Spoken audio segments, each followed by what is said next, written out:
Good evening and welcome to the Tuesday, December 9th, 2025 regular business meeting of the Olympia City Council.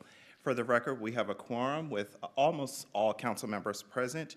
Councilmember Gilman is joining us shortly. He's arriving from his meeting at the Board of Health. So before we move on to adoption of the agenda, I want to mention that this coming Friday at 5 p.m., the recruitment for our advisory boards, commissions, and committees will be closing. So you have until Friday at 5 p.m. if you are interested in serving on one of our advisory bodies to please submit your applications before Friday at 5 p.m. So before we adopt our agenda, I also want to mention that we are going to be removing item 8A on the agenda, which is the consideration of a referral regarding speed enforcement cameras. So we are going to bring that back at a later date. So I need a motion to amend the agenda. I'll move to amend. Second. All those in favor of the motion signify by saying aye. Aye. We have an agenda. We have no special recognition tonight, so we are going to move on to public comment. We have all folks are signed up in person. There is no online public comment. And so we are going to go ahead and turn it over to the Mayor Pro Tem to kick us off. All right. Hello, everyone. So tonight, public comment is, as it usually is, 2 minutes per public comment. I see we have a number of folks in the room here. We'll go ahead and start with the folks that are in person. I'll call a few names for you so you can get ready and sort of get in queue to come up to the stand here. Once you start speaking, the clock will start counting down from 2 minutes. And then also ahead of you will be sort of street light colors. So green means you're good, yellow means to wrap up your comments, and red is that your time is over. And if you do end sort of mid-sentence, go ahead and just wrap up that way. And if you don't finish, please know that you can always email council your full public comment. So with that, we have Joby Winans, followed by Paul Pers.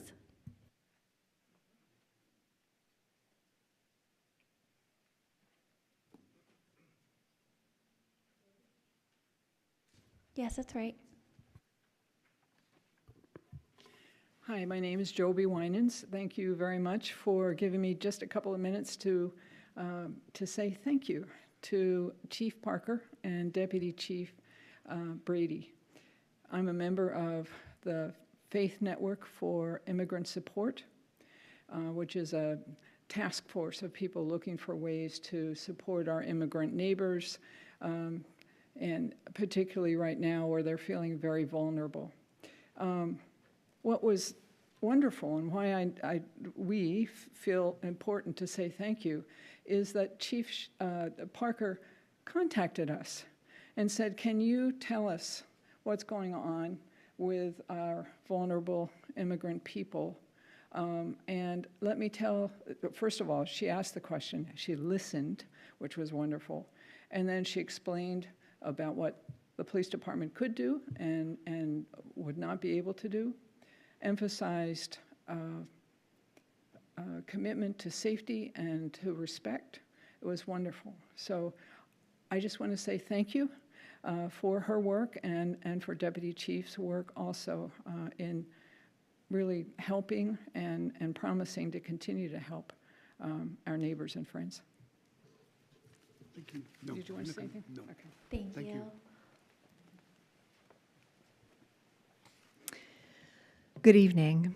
I'm the Reverend Dr. Janet Wagoner. I am the lead pastor and evangelist at St. John San Juan Episcopal Church at the corner of 20th and Capitol Way. Our congregation is one community in two expressions, an English-speaking congregation and a Spanish-speaking congregation. And I am here particularly on behalf of our Spanish-speaking brothers and sisters. Necesitamos hablar por las personas que no tienen voz.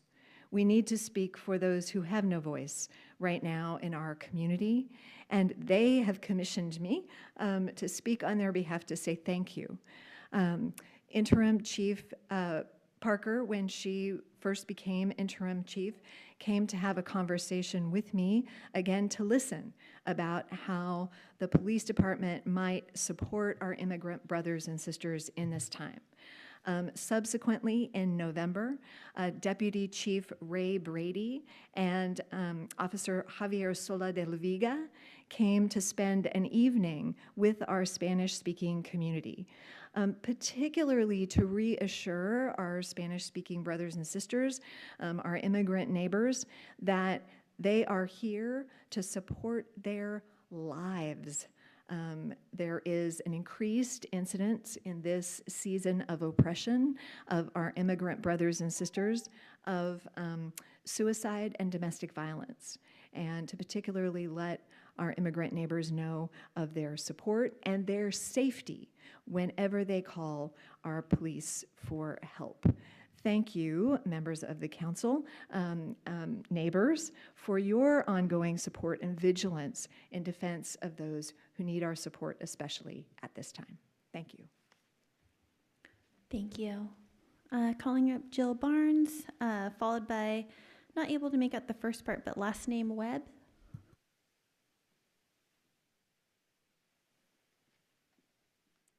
Good evening. I'm Jill Barnes, Executive Director of the Washington Center for the Performing Arts, and I want to thank you and everyone for your support this year.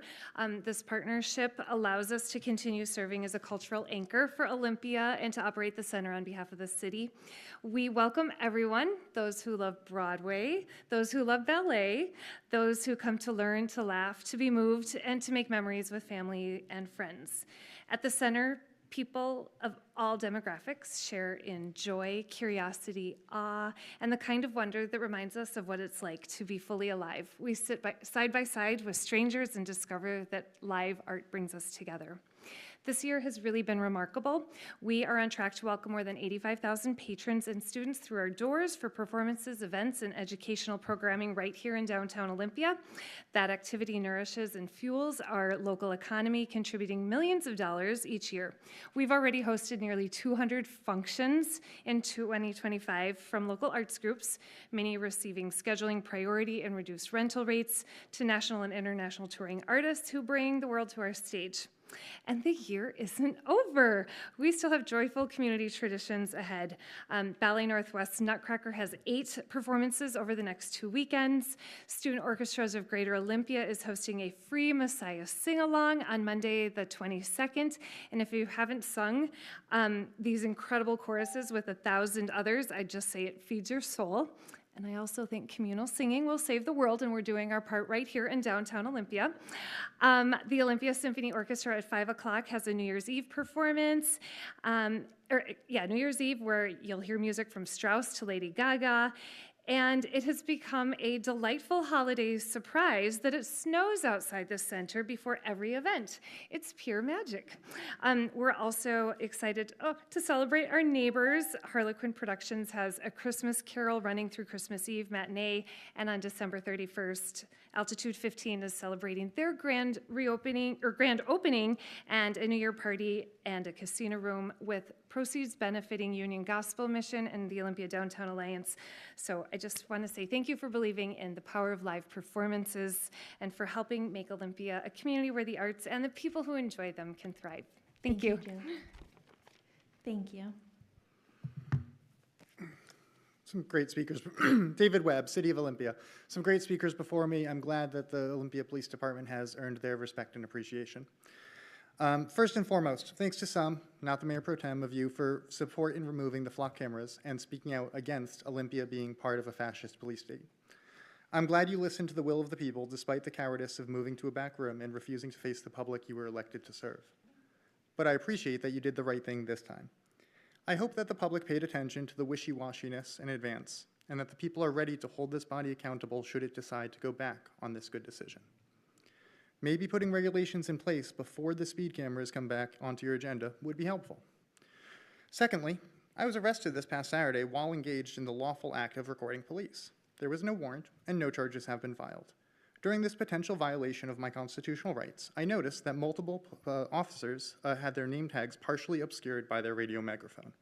It would be great if this practice by the Olympia Police Department was discouraged. Lastly, in follow-up to my remarks at the last meeting where public comment was allowed about deceptive crisis pregnancy centers, to be clear, I'm not suggesting that this body take a stand against known bigot businesses like Chick-fil-A. I'm asking it to take a proper stand against deceptive practices, something well within its ability, despite what our mayor wants us to believe by comparing fake medical centers to problematic businesses. Places like Options shouldn't just not lie to people. They shouldn't target vulnerable people, which is what they're doing with their search engine optimization geared towards people seeking medical consultations for a service they do not offer. State laws often prohibit deceptive bait-and-switch tactics from businesses, but these entities follow a different set of rules as nonprofits, which is why I'm asking you to do something to protect your constituents. Thank you. Thank you. Next up, we have Shauna Stewart.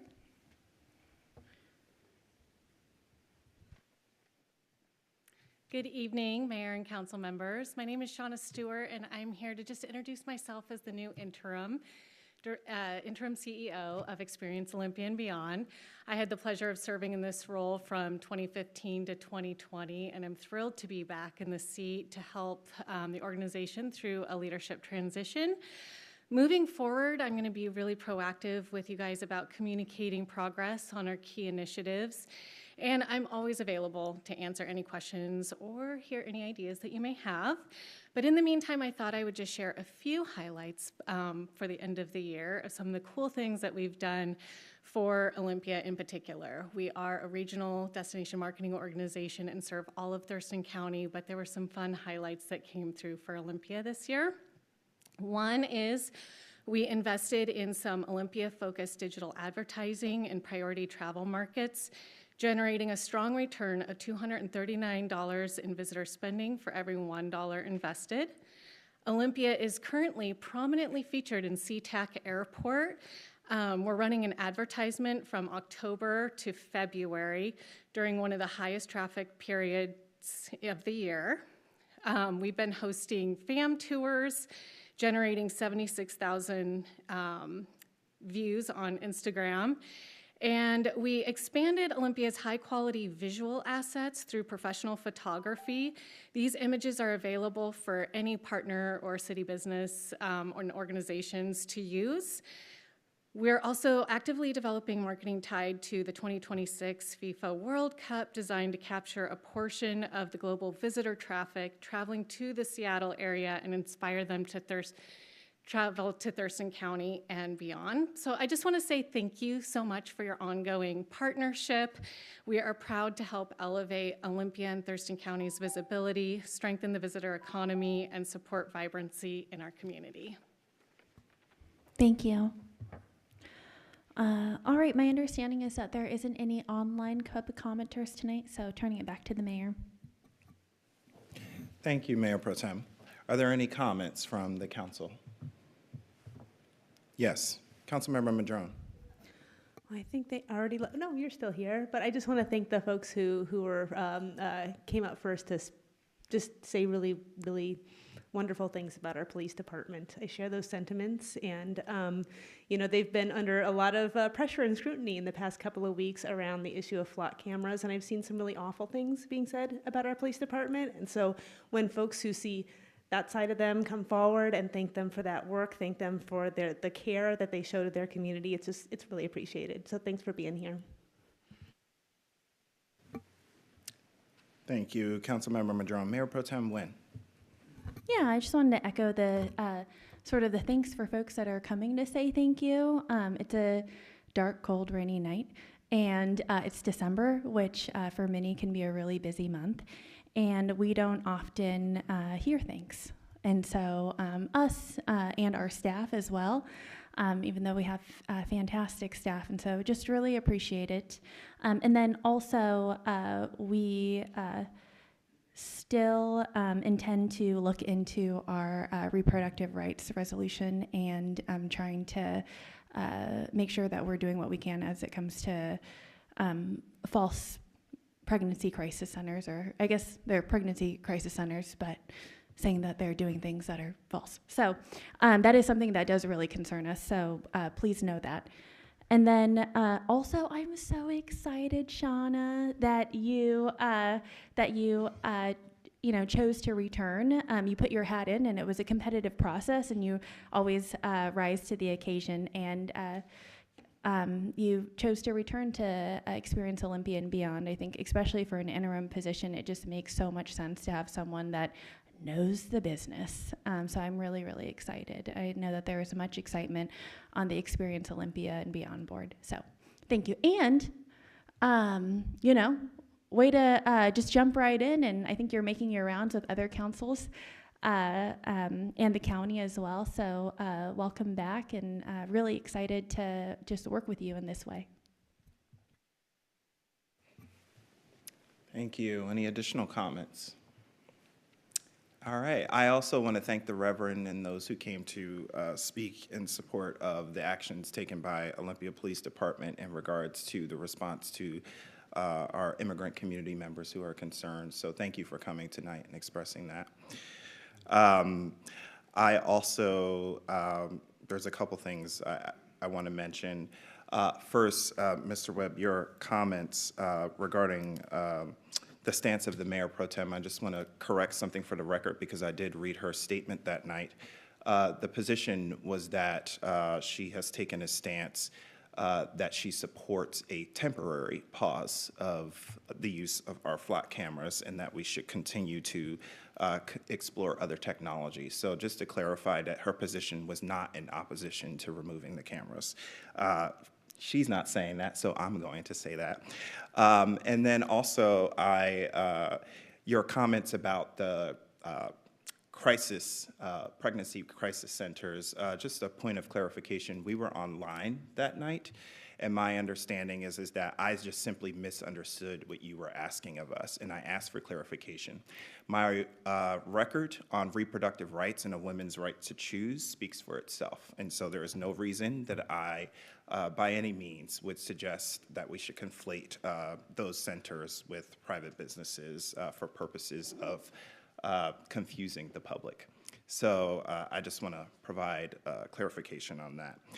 And then also, I want to thank Shauna Stewart, and congratulations to you, and thank you for stepping up to be the director of Experience Olympia and beyond.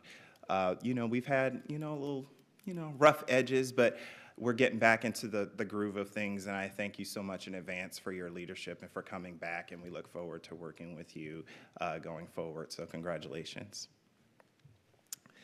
Is there any other comments? All right, seeing none, we're going to go ahead and move on to our consent calendar adoption. I do just want to mention that on tonight's consent calendar, we have on first reading several ordinances pertaining to the budget. So with that, I need a motion and a second to adopt tonight's consent calendar. Move approval. Second. All right, do we have any requests for comments or pulls to be pulled on the consent calendar? All right, seeing none, all those in favor of the motion signify by saying aye. Aye. Aye.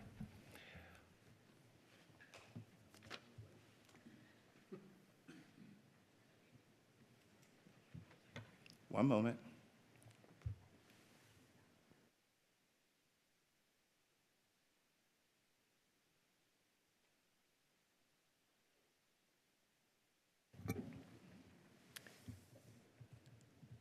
I'm pretty sure I just said that. Am I missing something? Okay.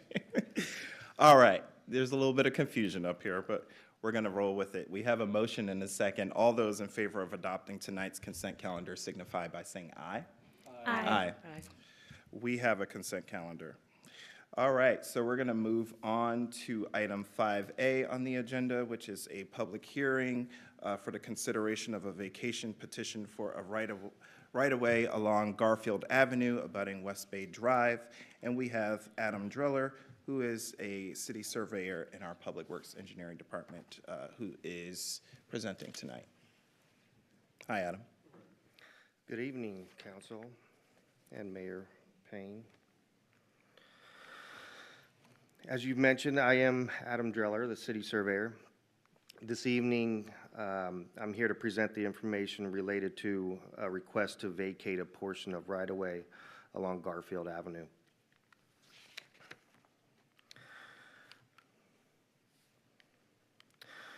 The area requesting to be vacated, shown in red, is located on the south side of Garfield Avenue and is as it intersects with West Bay Drive.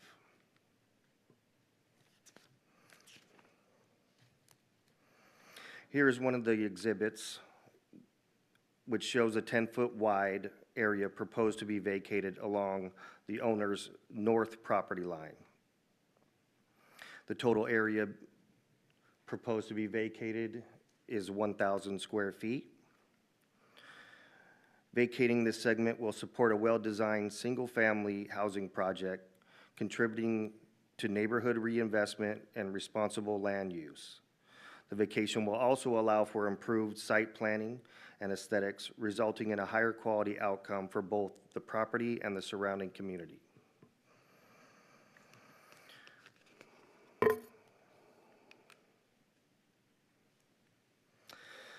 As a part of the public hearing process, property owners within a 300-foot radius of the proposed development site were notified via mailed notices.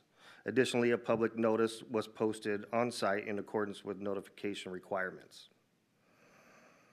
I received 2 inquiries regarding the proposed notice from neighborhood residents, resulting in requesting the installation of sidewalk along Garfield Avenue. It should be noted that the frontage improvements, including sidewalks, are required for this development under the Olympia Municipal Code. The request to vacate a portion of right-of-way complies with the provisions outlined in Olympia Municipal Code, Chapter 12, 16-100. Where compensation is required by the ordinance, the amount shall not exceed the limits established in RCW Chapter 3579. In summary, this statute allows for compensation up to 50% of the appraised value, or up to 100% if the right-of-way has existed for more than 25 years and was required or acquired by using public funds. Typically, the city only requires up to the amount of 50%. That concludes the presentation, and if there's any questions, I'd be happy to answer them. Thank you, Adam. Any questions from the council? So we do have a public hearing on this item and then followed by a motion. So at this time, I'm going to go ahead and open the public hearing on a consideration of a vacation petition for a right-of-way along Garfield Avenue abutting West Bay Drive. Okay, and we do have one person signed up this evening in person who wishes to testify tonight, and that is Joel Finch. Hi. I am a neighbor. I'm up on Sherman and Garfield. And I've been there for 25 years. That block is very steep, as some of you know. We have no sidewalk, and we've been waiting after voting for the improvements and the extra taxation, and still waiting. You guys don't do any sweeping of that block. There's no maintenance. You're funneled as a pedestrian into the middle of the road, and you have no line of sight over the crest of that hill. People sometimes do drive really fast, and there's been a number of accidents. One, probably about 2010, some teens, they're out driving like they're invincible, and they rolled the mom's nice new minivan all the way down Garfield. So I can't see why vacating 10 feet of right-of-way so these people have a bigger lot to build their water view, downtown view house is going to make a better outcome for our, for any kind of improvements that someday may come, hopefully. as far as sidewalks go. People park there now every day, right along that line, in order to work across the street at the professional buildings on West Bay that didn't have enough parking to satisfy the medical buildings and whatever professional stuff that are going on in there. So those people are probably going to park up on Sherman now, and they're going to need to walk back and forth, and that traffic can get squirrely. So I don't think it's the right thing to do. I think they have a 5,000 square foot lot to build their home on. I don't see why they need to get a sweetheart deal to pay 50% of the assessed rate to buy another 1,000 square feet. I'd love that deal as a homeowner, but it's not offered to me. And another side note, Sherman, as it leaves Harrison, should be one-way going north. Having that be two-way traffic is also another danger. People come ripping down there and try to make a left right into the essentially, right on the roundabout there, and it doesn't work. So just like Garfield is one-way, supposed to be one-way going east, Sherman should be one-way going north. Thank you. Thank you, Joel. All right, so that concludes those who are signed up in advance for tonight's hearing. It is our custom to open it up to those who are present in chambers if they wish to testify on this item for this public hearing. Now is your opportunity to do so. Is there anybody present who wishes to testify? All right, going once, going twice. At this time, I'm going to close the public hearing on a consideration of a vacation petition for a right-of-way along Garfield Avenue abutting West Bay Drive. Okay, so with that, is there any comments from the council? Councilmember Cooper. Thank you, Mayor Payne. Can you tell me if the lot to the south of so the adjacent lot to the south of this is the same owner? I see two undeveloped lots on that corner. I'm curious if they're in the same ownership. So lot 15, that is currently owned by the same person, yes. Okay. Do you have any sense of what the anticipated project is? The anticipated project is to build 2 single-family homes. I have another slide that'll show like the outline, the footprint if you wish. Sure, that'd be great. Right here. So this was a pre-submittal plan for the building permit that I found, and so this could be revised, but it shows that the 2 single-family housing or single-family residence being positioned there. Are those within the current lot or within a lot with a vacation? They're in the current position of the lot without the right-of-way being vacated. Correct. Can you restate the applicant's reason for needing this vacation?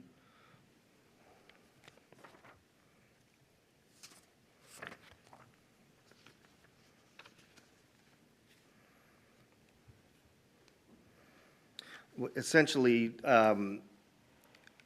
it's going to allow for the property owner to sell the other lot and then divide the 2 evenly and then position the houses based on setbacks on the property line. So it allows for different positions. Okay. Okay. Yes, for 2 equal lots. As soon as a vacation is done, there'll be another boundary line adjustment to revise the lot lines. Okay. And this was or was not a right-of-way that was established less than 25 years ago? It's been established for quite a long time. Okay, yes. So the statute for full price would apply then? It would. So what's the reason that we're getting it at half price? It's something that we've typically done. I don't think we've ever requested 100% of the value of the property, but I'm not certain of that. Okay, thank you. just for my colleagues' benefit, I'm asking a lot of questions because there's been one time when we've been burned by a vacation, and that was on the development of the Helen Summers block on the Capitol campus that should have been oriented toward Capitol Way and was not because we were told that projects come later.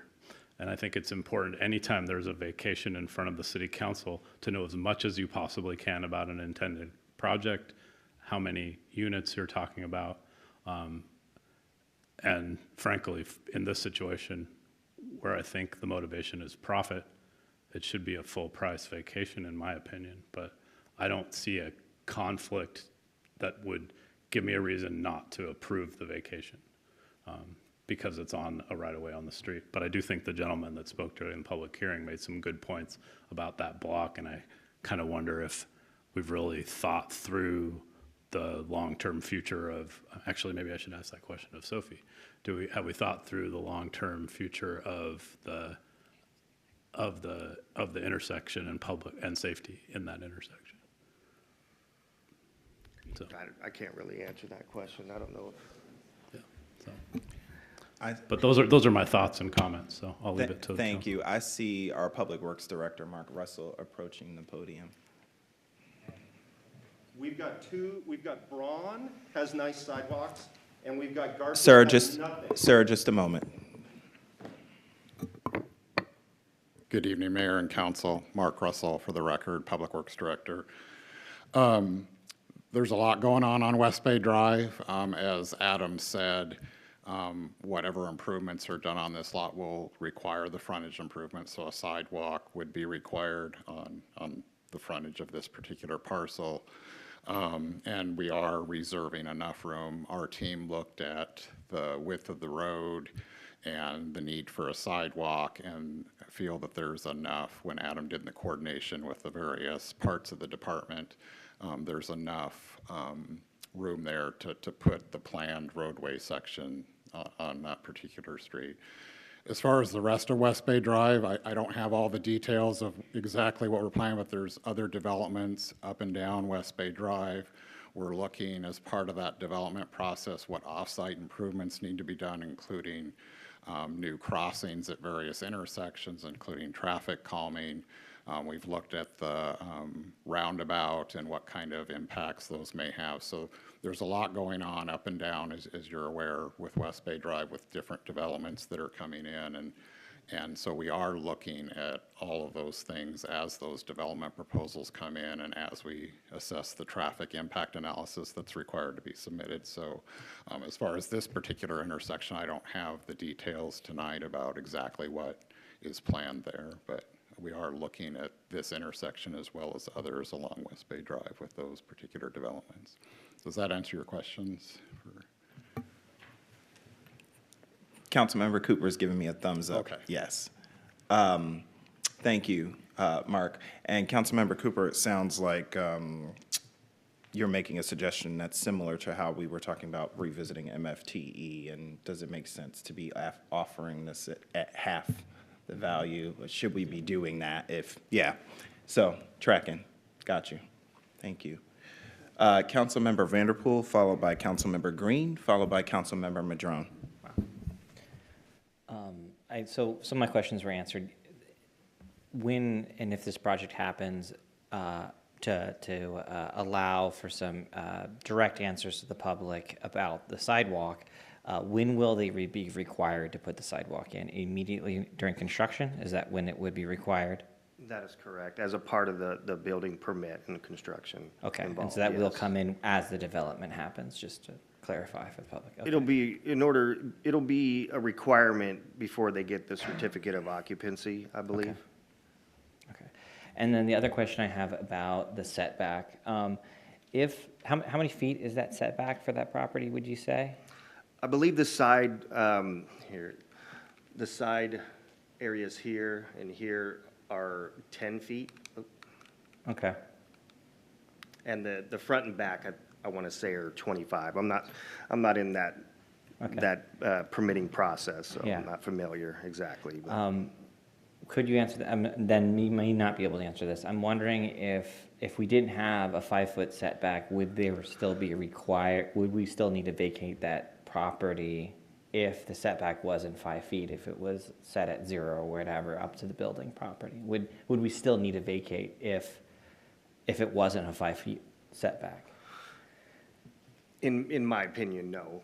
Okay. But I don't know what the designer is planning next for the building footprint and how they want to situate the house and, you know, the aesthetics of the place and so on. Okay. I'm not familiar with at this time. But this was just a pre-submitted, pre-submission meeting for the building permit, which had since been canceled, and they haven't reapplied for it.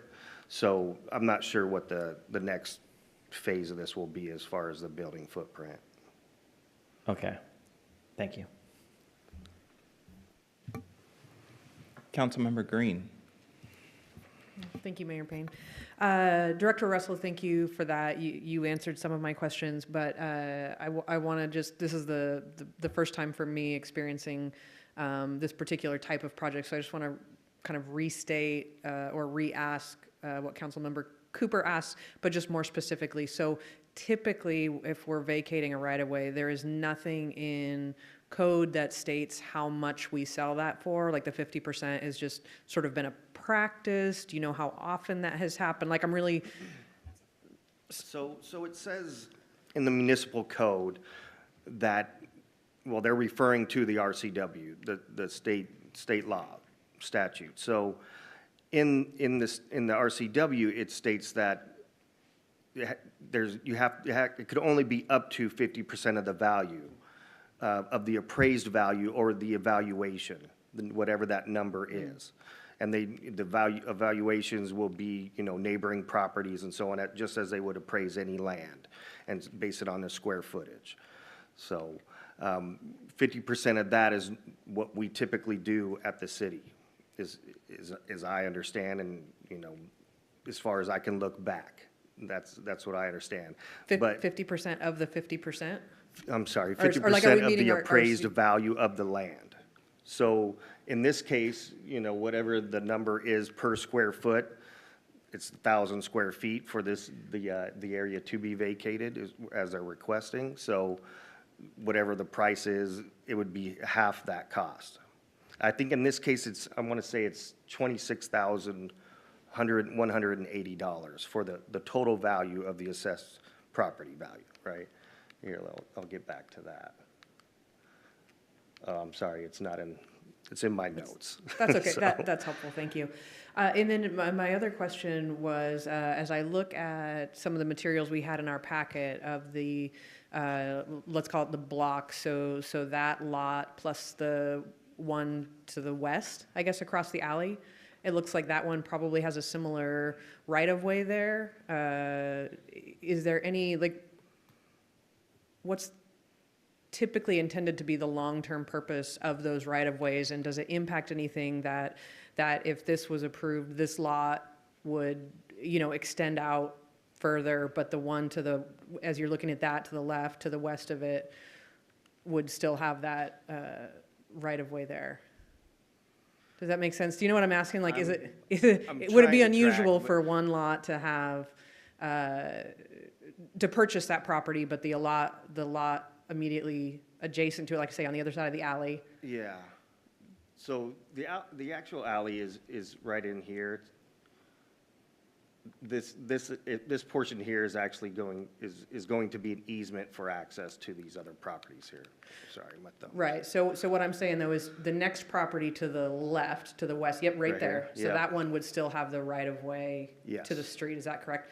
So would that be unusual for like that property to still have, for us to have that right of way, but not the next door one?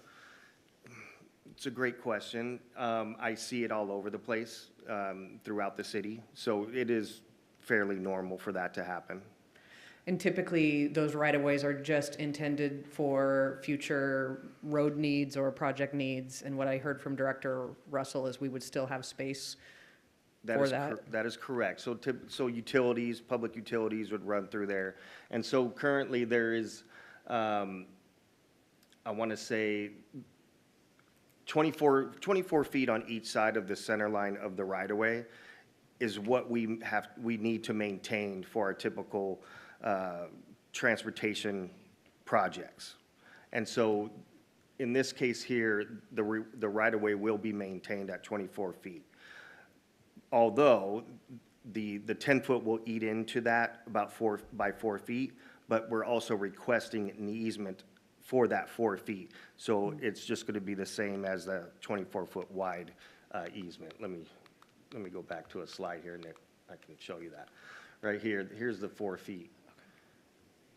That will maintain a 24-foot wide right-of-way on each side of the center line.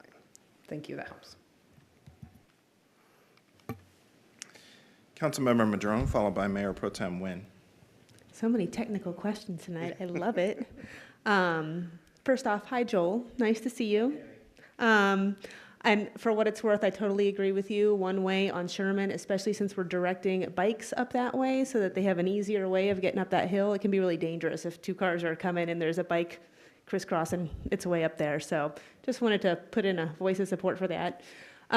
My question is there a possibility, I don't recall the sidewalk map for when we would allow a fee in lieu, but is it possible that this property could avoid building a sidewalk by paying a fee in lieu on Garfield?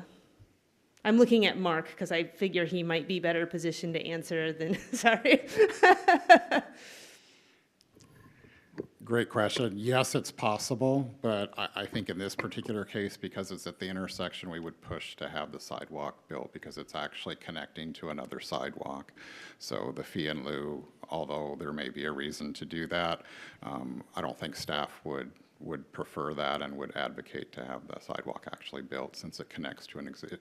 Normally the fee in lieu is used if it's a sidewalk and there's nothing on either side of it. Because this is on a corner, we would want the sidewalk put in with the project. Okay. And I ask because, we're talking tonight, if it gets developed, then we get the sidewalk that has been asked for. But if there's a possibility that won't happen, I want us to be clear about that. So is it possible for us to just say we will require a sidewalk, or is it in our code that we might exempt a sidewalk if they pay the fee in lieu? That's something I might need to defer to Tim as far as what the code says. But okay. from Public Works perspective, we would want the sidewalk and we would require that but I don't know the code well enough to know if there's a mechanism that would allow them to force that, but staff would require the sidewalk. Okay, so we would require it. And so we have some leeway in deciding, like, yes, a sidewalk is needed right here, or, okay, we'll allow the fee in lieu. Okay, that's helpful. I'll also say, I walk on the front part of West Bay Drive frequently. I'm in the neighborhood there, and I do, those properties right there are often so poorly maintained that the sidewalk in front of them on West Bay often has blackberry going into it and everything. So it's, my hope, is that if these lots do get developed, is that we have somebody who's actively maintaining those properties so that the area in front on West Bay is more walkable because somebody's taking care of the vegetation that creeps its way in. So. Okay, those are my questions there. Thank you. Mayor Pro Tem Nguyen. For our public hearing, Joel Finch, I do really appreciate you. I think we all do really appreciate you coming and sharing your obviously passionate public comments for our hearing. Oftentimes we have public hearings and the public doesn't show up for that. Not to say that they don't care. Maybe they don't know about it, or it's not accessible enough. But I think it's exciting that you're here, and I also just want to acknowledge that for public comments and for public hearings, because it is not set up to be a two-way conversation, that can be, I could only imagine it be really frustrating. You probably have further thoughts, it seems like. But anyways, and also for staff, I think this is just another example that you do really meaningful, interesting work that people have opinions about. So for me, I don't feel at a place where I personally can make a motion on this one tonight. I do wonder what the timeline is. I would love to get the get the questions answered to what Mr. Finch brought up, to those concerns. So I wonder what the timeline is, because we're set up so that we have an opportunity to make a motion tonight, and because we're also set up in our public hearing that Mr. Finch can no longer make any more comments, I do want to make sure that we see to those issues. And if there is a way that we can improve what's in front of us, including not doing the 50%, that'd be something I'm interested in.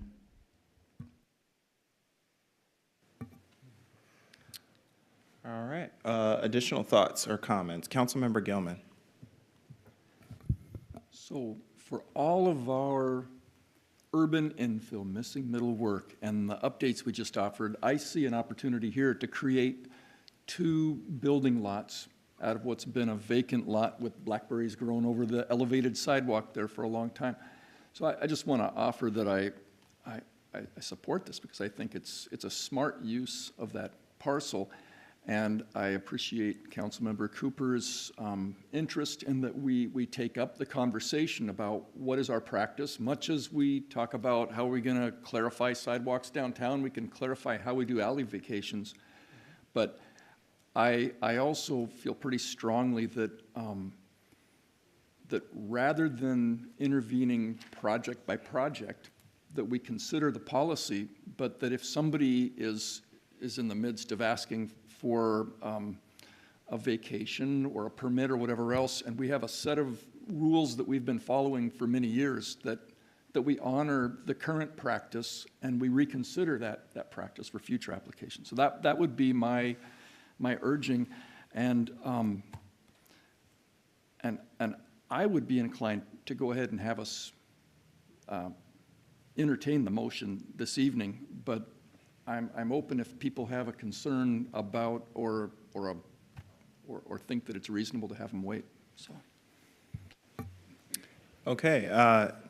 In that case, Councilmember Gilman, would you like to make the motion and then we can have more discussion? I'll make the motion. We'll see where it goes. I would move to approve the petition to vacate, direct staff to prepare a vacation ordinance, and require payment to the city of 1/2 of the appraised value for the right-of-way along Garfield Avenue abutting West Bay Drive. Is there a second? Second. All right, we have a motion and a second. Is there further discussion? Mayor Pro Tem Nguyen, followed by Councilmember Green. Yeah.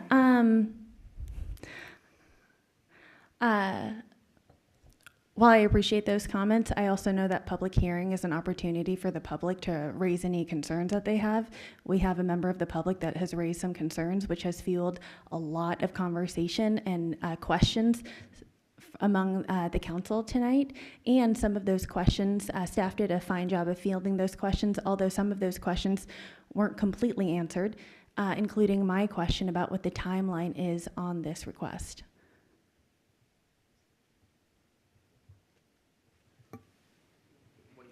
Timeline.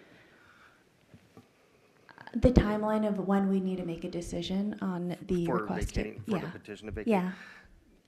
There really isn't a timeline. There's no building permit in place right now, so as far as I can see, there isn't a timeline.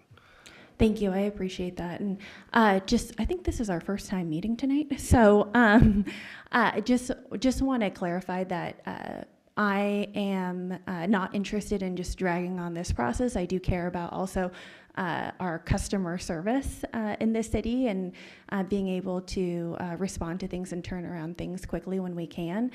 But being that there is there's not a tight timeline on this, and we have some concerns that were brought up by, again, a member of the public, I don't see a reason that we need to take a motion on this tonight. Thank you. I would like to add a comment. Oh, yes. Director Russell. Thank you, Mayor. If I could just clarify a couple things to help with Mayor Pro Tem's questions. As far as timeline, like Adam said, there isn't a strict timeline. I'm assuming the applicant is waiting to see if this will be vacated before they move forward with their design of their development, because that'll make a difference in how they lay it out. So that's probably the only urgency to it. As far as process, if you make the motion, or if you approve the motion tonight, that isn't the final decision. That just directs us to come back with a vacation ordinance, which would be sometime in January, and we would have opportunity to answer any other questions you have, and that would be the final action that would actually approve the vacation. The motion tonight does not approve the vacation. It just directs staff to come back to you with a vacation ordinance and to work with the applicant on the payment. And regarding the payment, I just wanted to add a little clarification to what Adam said. The RCW does say 50% of the appraised value of that piece of property that would be vacated. And the two exceptions are if it's been there more than 25 years or if we used public funds to purchase that right of way. It does go into the exemption, but our practice has been, as long as I can remember, that we only do the 50%, and I think the intent of that is to make it easier on property owners that are trying to develop their properties, and in most cases, these kinds of vacations are for housing, and that's important to the city, as you know. So if the council would like us to look into that further, we could certainly look into that and make some proposals in the code or be a little more upfront with the applicants, because I do think we typically tell them that the typical is 50%. So that's why in this case, we would have to go back to the applicant and change that. So if the council is interested in looking at those, if the council wants us to do 100% when it meets those exemptions, we would probably want to put that up on our website, and when they do, as part of the vacation petitions, let them know that up front. So that would be my input as far as if you're wanting to do more than the 50% in certain cases, that we can work on that.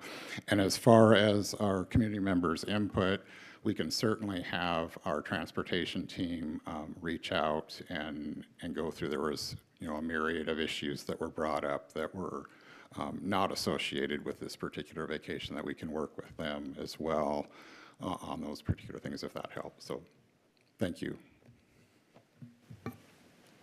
Thank you, Mark. Mayor Pro Tem, you have a follow-up to that? Did you have a Yes, follow-up? I do. Okay.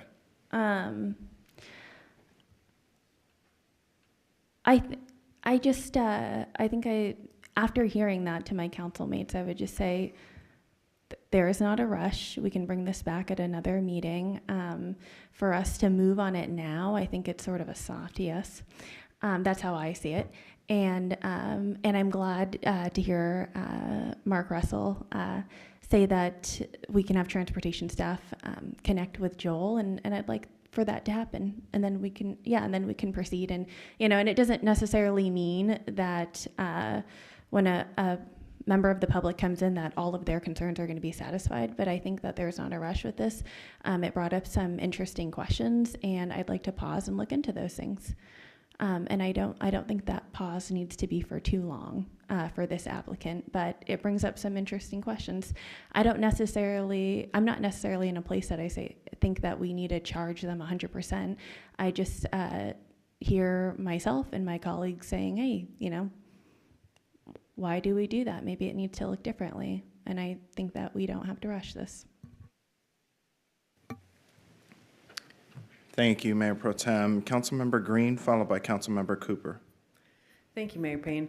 I appreciate all the discussions and the questions, and based on Director Russell's last statement, if this is not the approval, I'm probably comfortable going forward with the motion, but my outstanding question would be, and I just wanted to make sure that this would be something that would potentially come with the ordinance, is to Councilmember Madrone's point, I think it feels really critical in that area to ensure that whatever happens, that sidewalk definitely happens. So I don't know, again, I would love more information on what are the codes of when those fee in lieu can be paid, or could it be a contingency or a piece of the contract of the sale to say they're going to waive that right and build the sidewalk?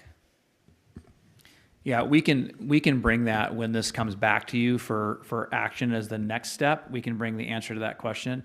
My short answer is going to be, I'm going to reinforce what Mark said. If the transportation team is requiring that sidewalk to be built, that's the feedback they're going to give to the permit team, and that's the action that's going to get taken. I don't believe they're going to allow a fee in lieu against the recommendation of the transportation team. I'm looking down at Tim. Yep, he's nodding his head at me. So I feel confident that that's what will happen, but we certainly can just make double sure when it comes back to you for your second action in January. I would appreciate that, because I appreciate your confidence, and I appreciate we would probably require it, but I would be very eager to say this is absolutely a spot that I don't see any reason to take the risk that it would be built, that something would be built there rather than a sidewalk. Councilmember Cooper. Thank you, Mayor Payne. I feel like the general applicant concerns around the right-of-way have been addressed I think there's definitely some work to do in that neighborhood. There has been for quite some time. I'm glad there's some people that walk and ride it regularly here that can keep that in the forefront. And I agree with Councilmember Green 100%. As Councilmember Drone was asking the questions, I was wondering, could we just get that into the agreement? And so I'm sitting here thinking, like, if I was going to have a conversation about policy and price in the future, and thank you for clarifying what my intention of my words were, is not to change precedent midstream, but to have a policy discussion later. I would be interested in, can we always get the full improvements and not fee in lieu? Or can we get affordability, or can we get maximum number of units allowed on the lot in trade for dollars and cents in those conversations? So I look forward to hearing how that conversation goes and support the motion as it is. Thank you. Oh, I didn't see whose hand was first over here. Councilmember Madrone, followed by Councilmember Vanderpool. Definitely don't want to do away with the fee in lieu. We see some areas where there is one block of sidewalk and no sidewalk anywhere nearby. So there's a reason that exists. But I want us to think about too, just thinking about the 50% of the cost. It sounds like it's legislation that came about, and the reason that these older areas are exempt from that is because that's just when the law came into play. That's my assumption, at least. But I think there is some value that we get for the public by doing this, because absent this property being developable, we'll probably never see a sidewalk there. And now that cost is going to be borne by whoever develops it. And like I said, we'll get better maintenance of the sidewalk in front of it, which is separate from that right away there. But as it stands, if that area is never developed, it's on us to figure out how to build that sidewalk. And you want to know how much that costs? Mark Russell? No, I'm just kidding. You don't have to answer that one.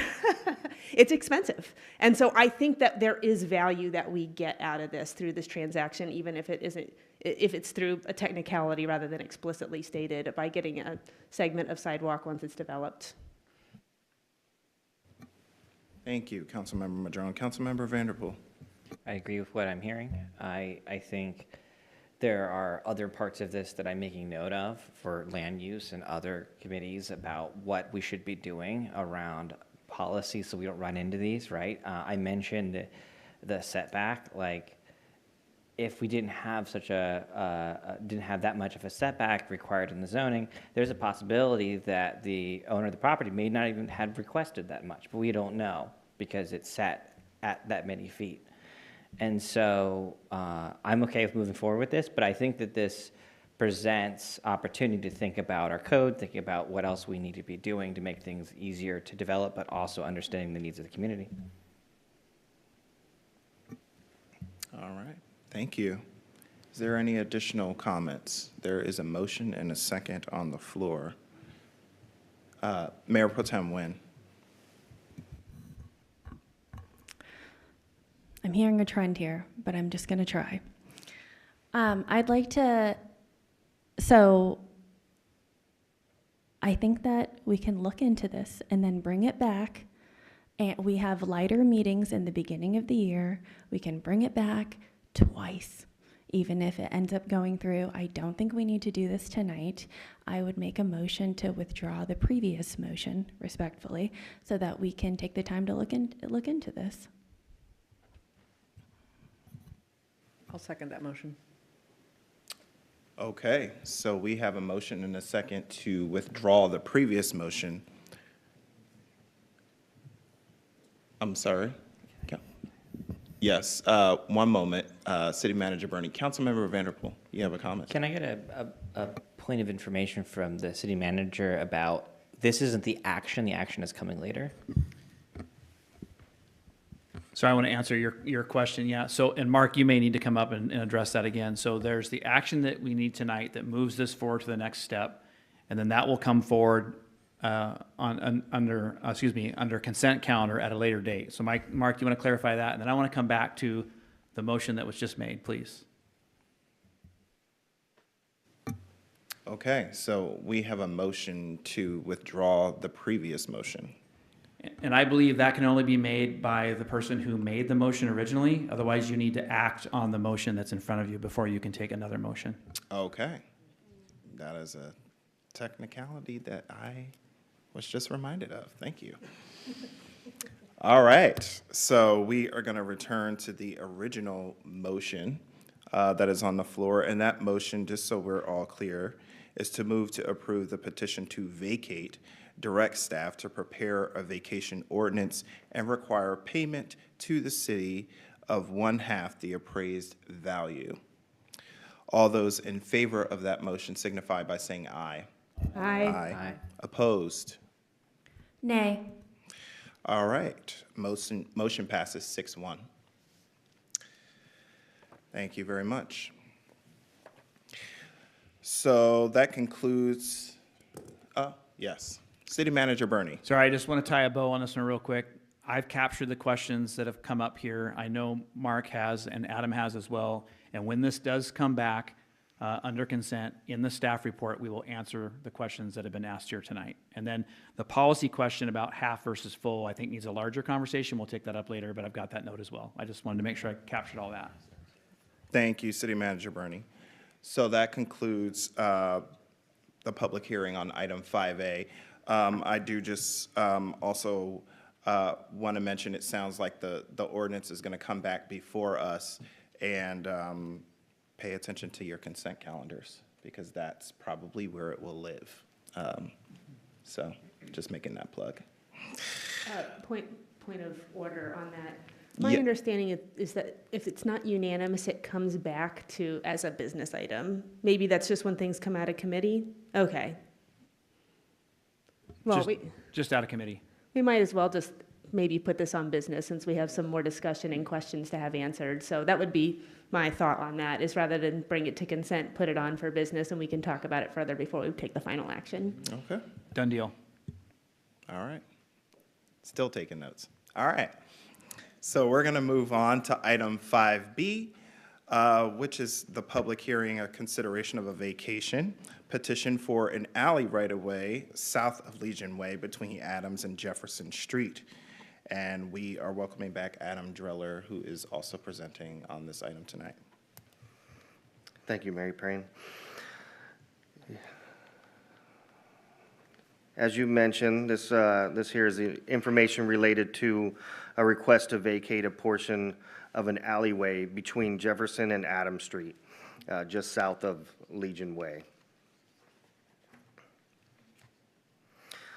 The site, here shown in red, is located on the east side of the block, separated by previous vacation ordinance.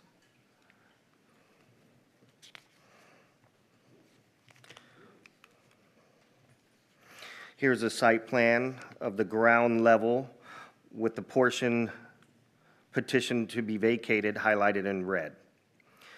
This proposed area to be vacated consists of two sections, one section being 60 feet in length and the other 5 feet in length, both sections being 10 feet wide, again separated by a previous vacation ordinance.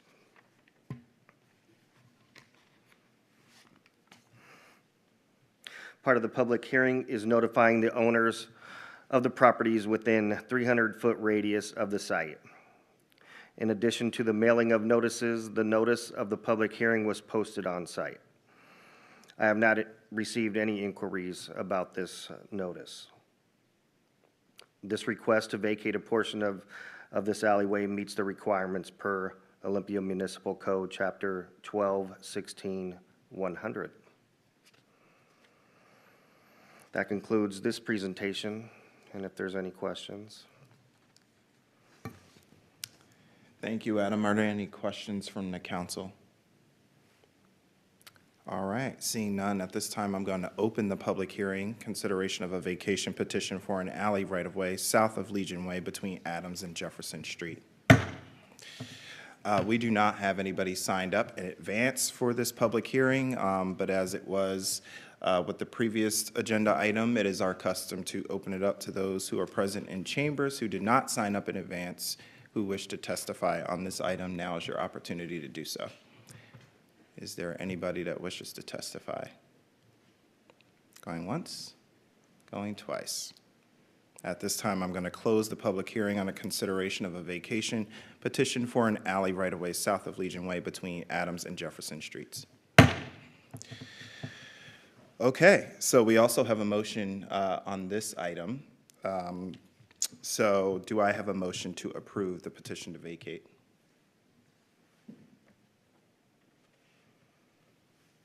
So moved. Okay.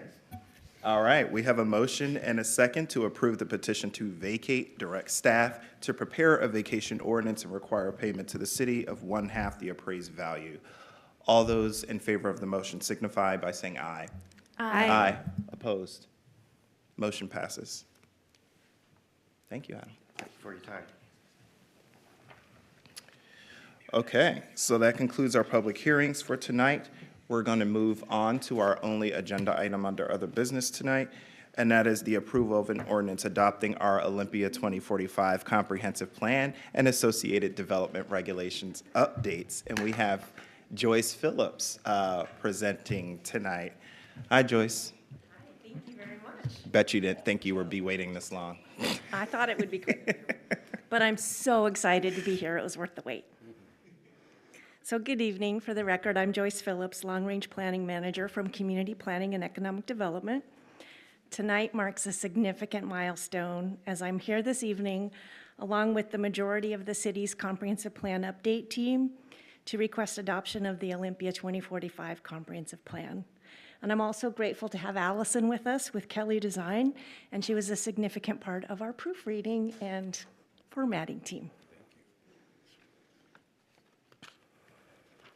And I'm going to try to get through this without tearing up, because there's one slide that gets me. So we are required to update our comprehensive plan and development regulations every 10 years, as you all know. And we're required to plan for at least 20 years' worth of population growth and address the changes in state law. And we also need to update our critical areas ordinance, although we do get an additional year to complete that portion of the work. And that is really taking a look at our best available science to ensure that we're doing an excellent job of preserving the environment that sustains us all. But best of all, and the reason I love this work so much, is it really provides the opportunity for us to check in with the council and our community, to reassess our community values and our visions for the future so we can make any changes that are desired for us as a community. There are also a few code amendments that are proposed in the ordinance before you tonight to address new state requirements or to ensure that we don't have any inconsistencies between the new Olympia 2045 plan and the municipal code. We also include an estimated timeline for completion of the critical areas ordinance work, which should be done no later than the middle of 2026. So council has already seen each chapter individually, and while each chapter went through its own development and public review process, the graphic shows the core steps that we followed for each chapter. But each chapter really did have its own unique process with public review and comment. Each chapter went to the Social Justice and Equity Commission and the Planning Commission for briefings, and the Planning Commission held a public hearing on each chapter. The Planning Commission submitted written comments to City Council on each chapter, and those were considered by Council at Council committees and at study sessions, and ultimately each chapter was accepted by the City Council. We had over 100 public meetings and opportunities for public engagement. I believe I attached a copy of the public engagement summary to your staff reports, where I tried to capture at least the majority of those. And we started all the way back in 2021 with our first comp plan update public meeting. Okay, this is the one. This is just warning you now. I think what is so beautiful about our plan is that we really did a lot of work to incorporate equity, climate, and housing, 3 things that are incredibly important to our community and to this council. We also had a lot of collaboration with the Squaxin Island Tribe, both with their staff and council to council. So that was great. I believe our existing comprehensive plan is exceptional. I can say that with my whole heart because I didn't work on it. I attribute a lot of that work to Stacey Ray and Amy Buckler and the amazing work that was done by the whole community back in 2010 through 2014. But I believe we did make some incredible improvements to it, and those are around equity, climate, and housing. With guidance from our community and this council, oh, darn it. They were taking bets on me at work today. We infused equity throughout the entire plan, and I think that builds on the work that was already underway. And you will see information about equity, what it means to us, how we value it, and the things we will do to ensure that equity is part of our culture in every chapter. We took significant steps to address climate. Dang it. Oh, this is so unprofessional, I am sorry. But not only because it's a new state planning requirement, but because it's part of our community's commitment to reduce greenhouse gas emissions and to prepare for the impacts from climate, and to make sure that we do that in a way that's equitable to all of our community members. And again, I think you'll see climate commitments influence every chapter of the plan, and almost every chapter of our plan contains goals and policies to reflect that. And in regard to housing, we've taken great strides to ensure there is adequate land for the housing that we need, and to plan for housing at all income levels for our community, both present and future members, and that we've taken steps to identify and begin to rectify past harms from racial disparities. Okay, I made it. Oh no, this one too, so. But what does that really mean to our community? This kind of planning does a lot for us. It helps us meet the state's requirements, of course, but the real value is that it allows us to serve our growing community in a way that reflects our values, to do so in a way that fosters a sense of belonging for everyone, to balance growth with the environment and the protection that we extend to it, so that both of the built and natural environments thrive together. And that's the entire reason I got into planning back when I was 20 years old. So we can plan for growth in a way that allows us to serve the community with streets, utilities, parks, and open spaces, while we also provide for the land uses, housing needs, and economic development that supports it all. And other things that are just intangible and parts of our community that make it fantastic, like that sense of belonging and that sense of knowing your neighbors and connections with other people. By planning in advance for all of those things, we can make strategic and long-term investments to provide the most impactful investments in and for our community. Because we don't just want to accommodate new growth, we want to welcome our new neighbors and to maintain and improve our community and the things that make it so special.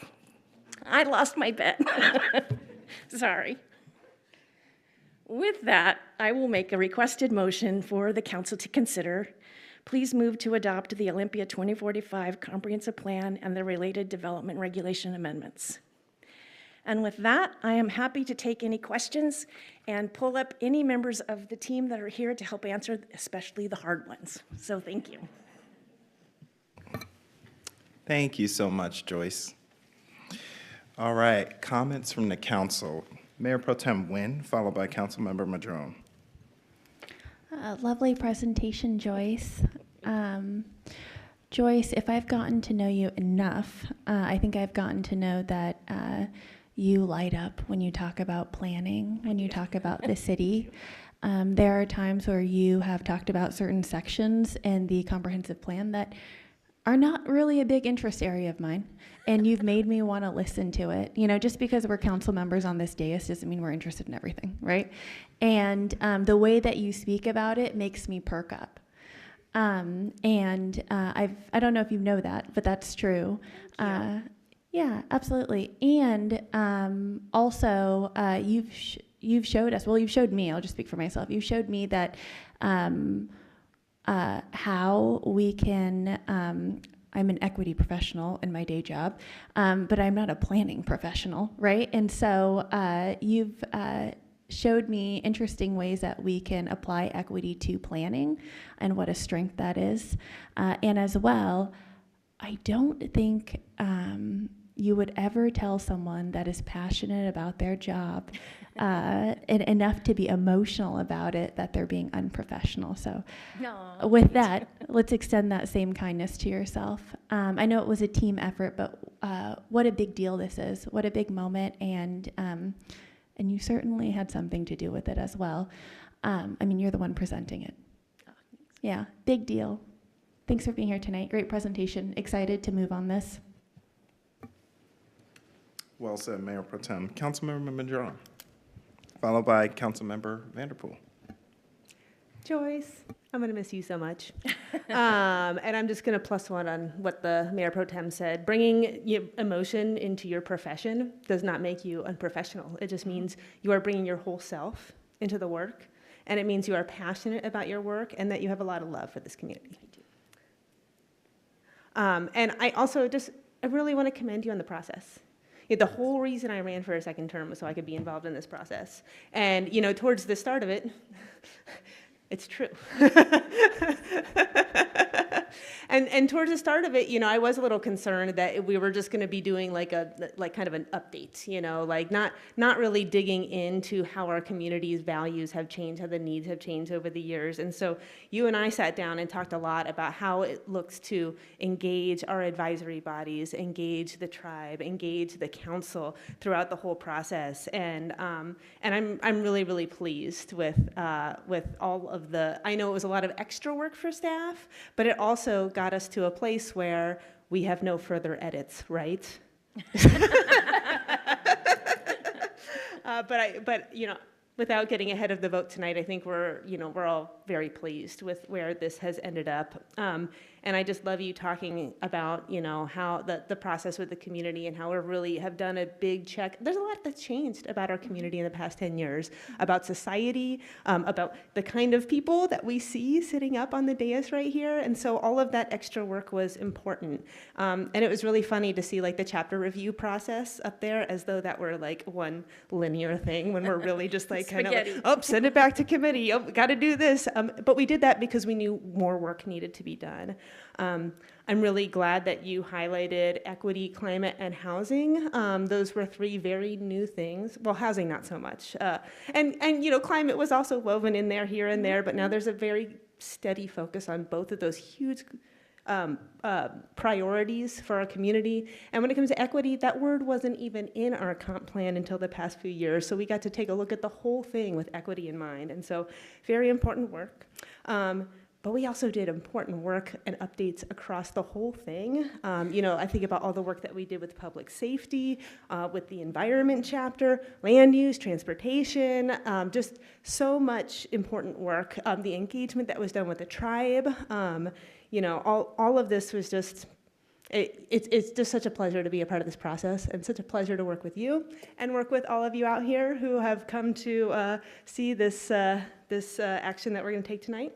But all of that is just to say, thank you to all my colleagues, thank you to the staff, thank you for members of the community who engage in this. It's important work, and I'm really excited about the next 20 years for Olympia. Yeah. Thank you, Councilmember Madron. Councilmember Vanderpool, followed by Councilmember Cooper. I'd like to second everything I've heard. This whole process of bringing the community in and really going beyond what the state has required of us, going out and getting all this feedback and even conflicting feedback from the public at times, right? And really trying to find the path forward for the community going forward. I'm going to actually tell you a little story about the first time I came by City Hall, and it was This is, I was working on my MPA, and I was studying cities, and we went upstairs. I came in, you came upstairs, showed me the archives of everything that was going on. You were in the middle of beginning the draft of the comprehensive plan, or they already had begun it, and I asked for a copy of it, and we went through the whole process. And I was just a student at Evergreen, just interested in this stuff, just wanted to dive into it. And the fact that I was able to contact the city and then being able to have everyone come and like give me all this information just as a member of the community, and having that openness to come here and learn about it. And then when I was on the BPAC, on the Bicycle Pedestrian Advisory Committee, I had that same experience, and now as a council member, and there's so much it's more than an update, I would, in so many ways. It is, without rewriting it, there's been so much work put into this. And I'm proud of everything that has come through. I'm proud of all the staff. I'm proud of my council mates. I'm proud of the community being able to come together on this. This is amazing work, and thank you so much. And after you leave Olympia, the working here, always reach out. I would love to continue to nerd out over this stuff. Thank you so much for all you do. Thank you.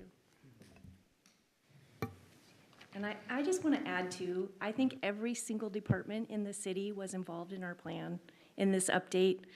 Legal, Mark's team had to review absolutely everything we wrote, which was a lot. So all of the resolutions and ordinances go through the legal department, and finance is a huge part of the capital facilities plan, which you adopted this evening.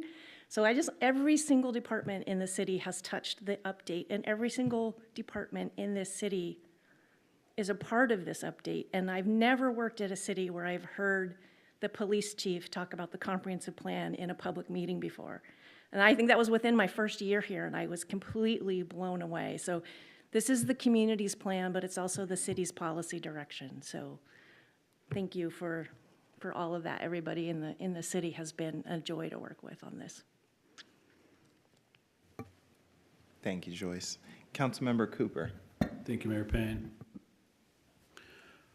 When I started in this chair, I had no idea that I would be here for 2 comprehensive plans. In fact, I don't think I could have told you what long-range planning was, let alone, well, maybe like something we have to do that doesn't pay for itself is what I would have said then. And now I would say it actually pays dividends. Like the process of going out to the community to do this work sets the tone for everything we do, and it's really phenomenal. I was also not interested in land use when I started in this job, and reluctantly got into that space, and I think that gave me the tools to leave a better mark on this final plan. I really feel proud of the things that we were able to do together in this final product. You mentioned some of them. I think that it's also important not only to mention land use, climate equity, housing, but the public safety chapter. Like if we were going to give an award for most improved, it would be the public safety chapter. Like it is absolutely night and day, and it is clear, and we can see what we do in that space now. So thank you for taking that spaghetti and running back, particularly in that space. And I think I agree with you. This is an excellent draft. In fact, I think it's more substantively changed than we could have ever imagined when we said, this is not the 20-year rewrite. This is just a little update. You'll be okay. And it's very substantive. We have a lot of new and improved changes. I think that it's bold and it's future-oriented, and I can't wait to see how it's implemented.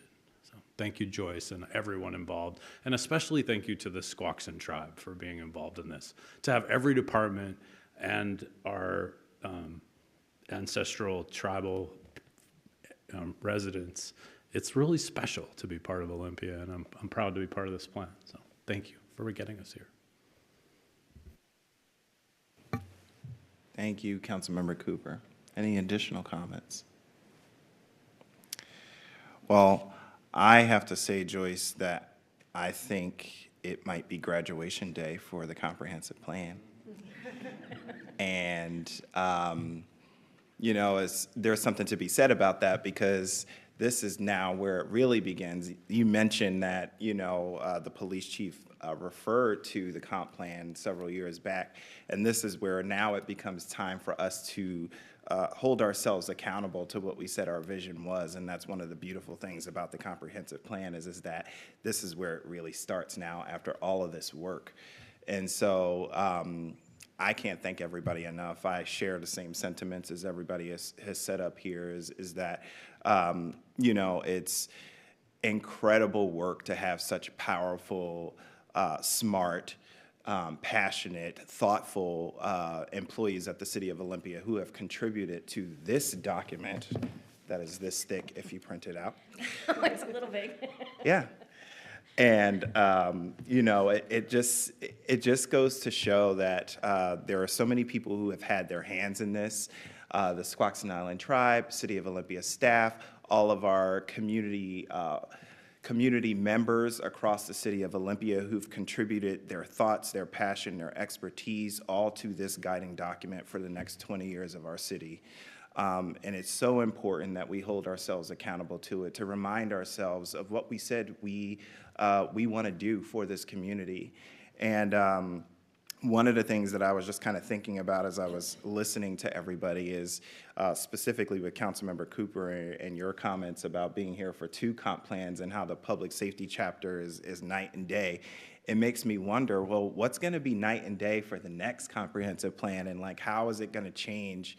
And that's the evolution of this process, is we get to see how we evolve as a community and what we say our values are. So that's probably the most interesting thing I think about this document in terms of being able to see where we've been in the history through the policies that we've passed as we've, how they've aligned with our comprehensive plan.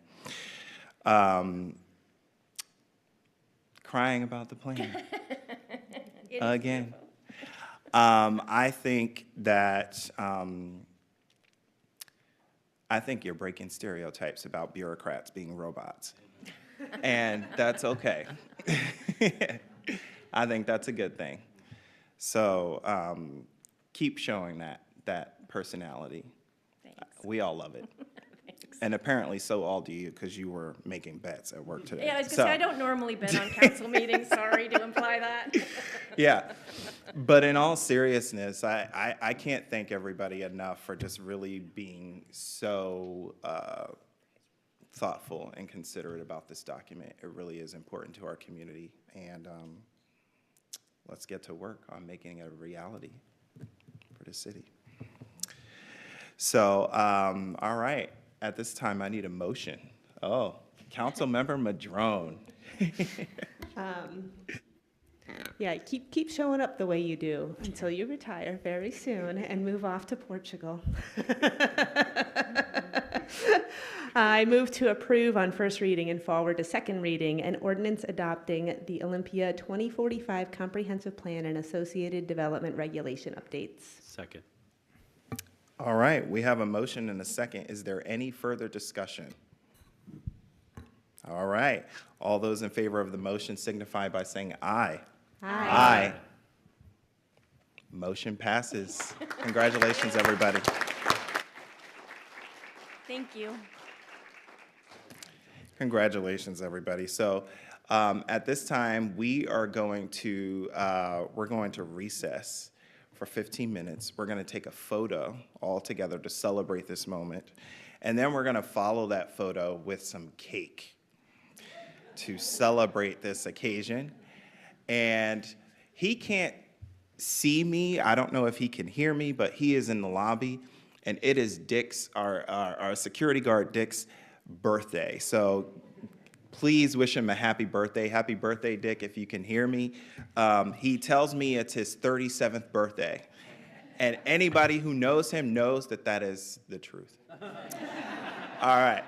So we're going to recess for 15 minutes, and we'll reconvene shortly after. Thanks.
Okay, so we're going to go ahead and come on back. That was a great recess to celebrate the passage on first reading of our 2045 comprehensive plan. All right, so we are going to move on to council reports since we have concluded our business for tonight. I will just share that I was happy to attend a really cool event this morning, the King Tides viewing event with Natalie Weiss. Thank you so much to Melissa, our assistant, for all of your work to help me prepare for that. But it was a wonderful opportunity to just go down to Percival Landing and really see the tide get to its highest level today, and really have an opportunity to speak with folks who come from all over. There were folks there from the military department, emergency management. There were folks there from Department of Ecology, from the governor's office, and we were all there to learn about the looming threat that is sea level rise to our downtown and city of Olympia, and the significant impacts of king tides to the downtown.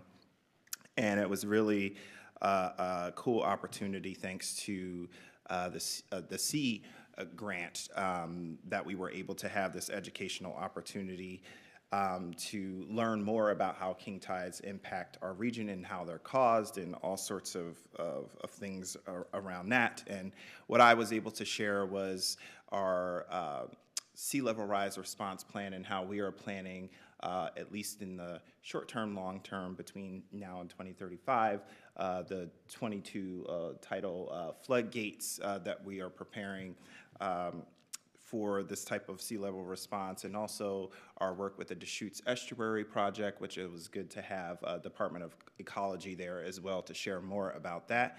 And Natalie did a wonderful job talking about all the work that the city has done with our partners, with the Squaxin Island Tribe, with the Port of Olympia, with LOT, Clean Water Alliance, and several others. And so it was just a really great event, and I'm proud that we have so many people who are taking this looming threat to our community very seriously. And so if you haven't had an opportunity to learn more about our sea level response plan, I encourage our community members to do so, because there's a lot of great work that will be done in the future to prepare us for the increase in sea level rise.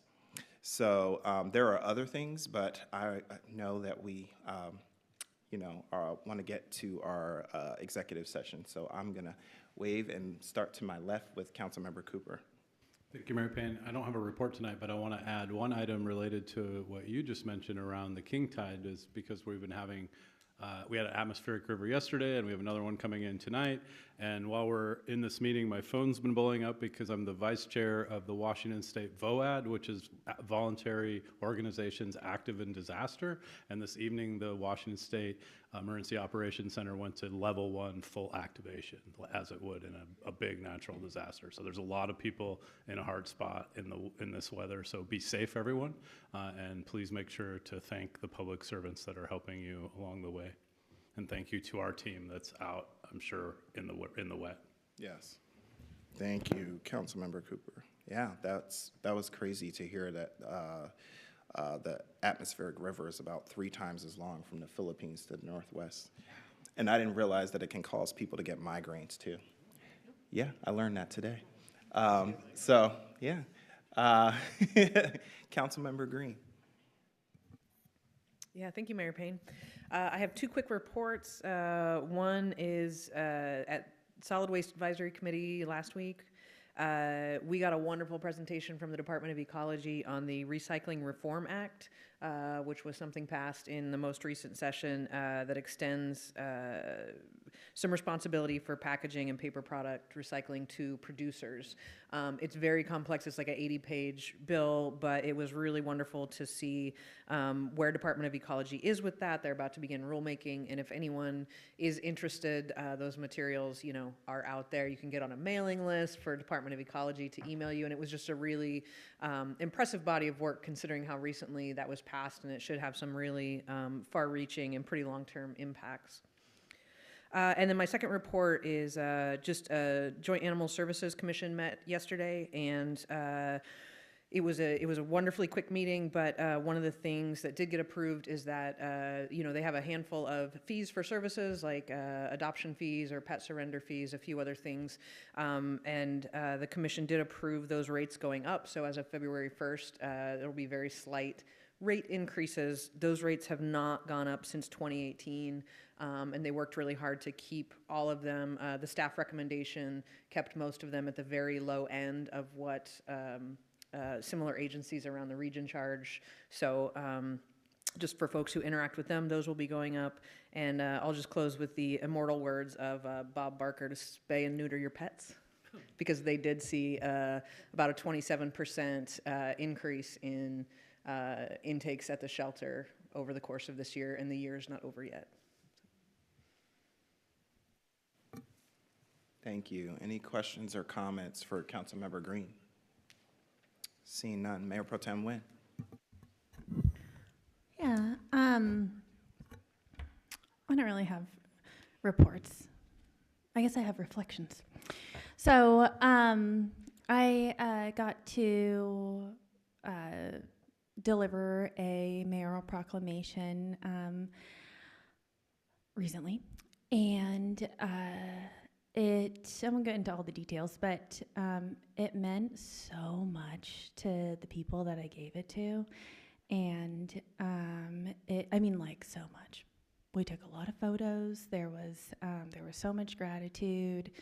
We had a great conversation about it, and just reminded me how something that's honestly so easy for us as council members to do can have such a great impact on people, right? I mean, it's at the end of the day, I mean, I love our proclamations.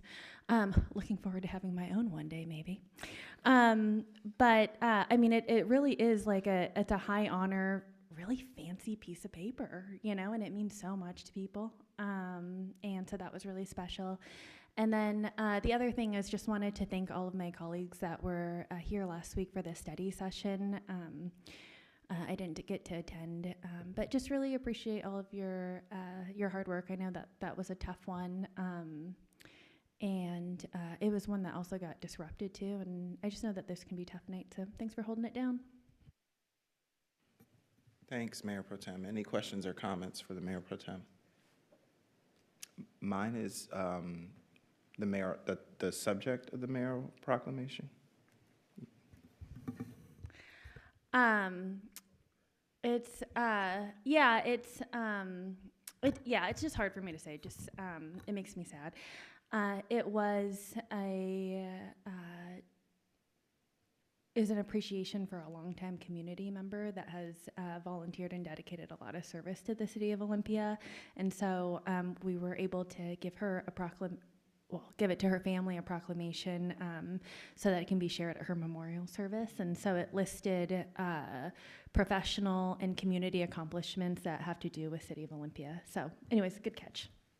Yeah, very important context. Thank you. All right, Councilmember Gilman. Great. Well, we had an amazing Capitol Way open house that I'll let Robert tell the story on that one. Last night, I met with the Coalition of Neighborhood Associations. We got praise for our food bank donation and for the Capitol Way open house, and they had some interest in talking some more about notifications of significant developments. There were just a couple of projects that came up that hadn't, for whatever reason, hadn't risen to the threshold of communicating to the adjacent neighbors.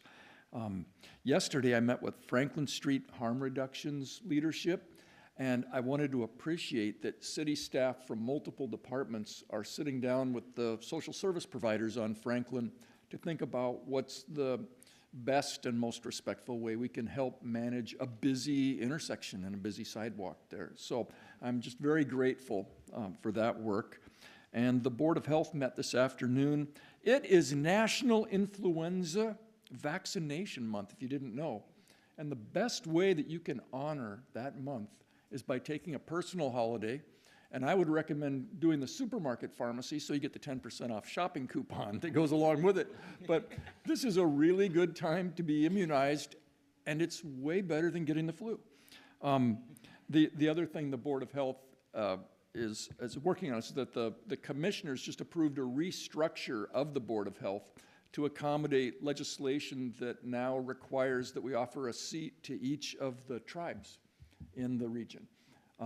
So we'll have 3 tribal members, 2 community members, 3 county commissioners, 1 person representing the 3 cities, the urban cities, and 1 person representing South County cities. So that's a new structure that was rolled out this afternoon. That's my report. Thank you, Councilmember Gilman. Any questions or comments for Councilmember Gilman? Did you get to use your coupon? I saved big. Councilmember Vanderpool. Yeah, we went to the, as Councilmember Gilman mentioned, we were both at the Capitol Way Corridor Project Open House right here in City Hall. It was quite a few people. I mean, all the seats that we put out were filled, and then there were more people standing. It was quite informative. That night I remembered to put my name tag on, and so every single person came up to me and really had a lot to say, and it was very positive, I will say, though. It was very, I love the town we live in because we had very specific asks about specific parts of the project, right? It was very I like where this is going, but there's this one turn here I wish we could do, or this or that, right? And that's what I really appreciate about the city, especially with our right-of-way improvements. Is that the parade? Okay.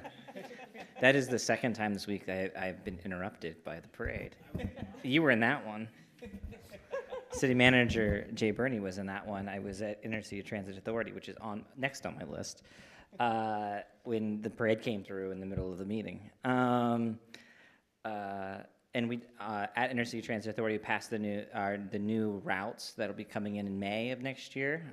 It's a lot of work has gone into this, a lot of feedback from the public, and I will say that staff will continue to look at the data related to the new routes and make changes as needed. And so, if there are any concerns about a route changing or something coming up, there will be opportunities to make adjustments in that system as needed. And beyond that, into the future, the thing I'm the most excited about is also the night owl service that will be coming in the future. That is a part of this process. And that night owl service means that there'll be routes that didn't get at certain late hours that will in the future. And so I'm really excited about those changes. Another item is I met with a couple folks in the community this week. I met with Marco Rossi, as some of you folks know, from Washington's for Public Banking. I forwarded this to my council mates. He reached out about the public banking resolution in support. A lot of cities are pushing for a resolution to both the state house and the federal government to say that certain governments, cities, counties support them doing legislation on public banking. This has been a thing that's been going on for a number of years. He also offered to come and talk to Finance Committee next year if there's interested in that, about how any of that could support the city of Olympia around housing and other things. I told him that we're not a very big city. We don't have a ton of money and assets to go into public banking, but I would be very interested in hearing about what would happen if the state did this to help cities with their financing and counties. Another person I talked to was Stephanie Powell from LISO, which is the Legal Immigration Services of Olympia. I wanted to reach out to her and see how things were going on her end, because she's doing an incredible amount of work. It's a team of 2. They go up to the detention center every day, and they're always working with clients to get people out of there, to buy them time. I learned so much about how some of the judges that are put in there are literally just put in there to try to push people through the system as fast as possible and get them deported.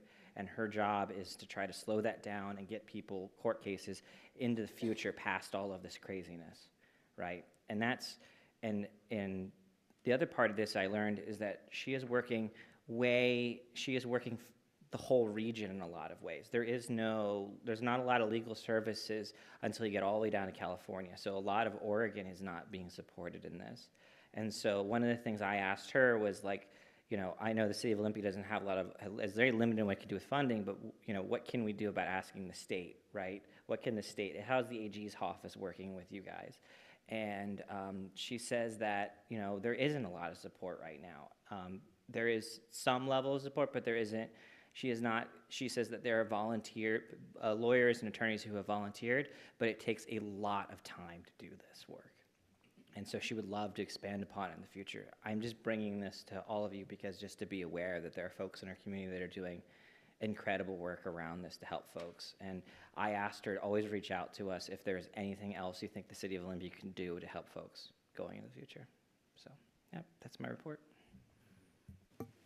Thank you. Questions or comments for Councilmember Vanderpool? Mayor Pro Tem Nguyen. Yeah, I really appreciate that.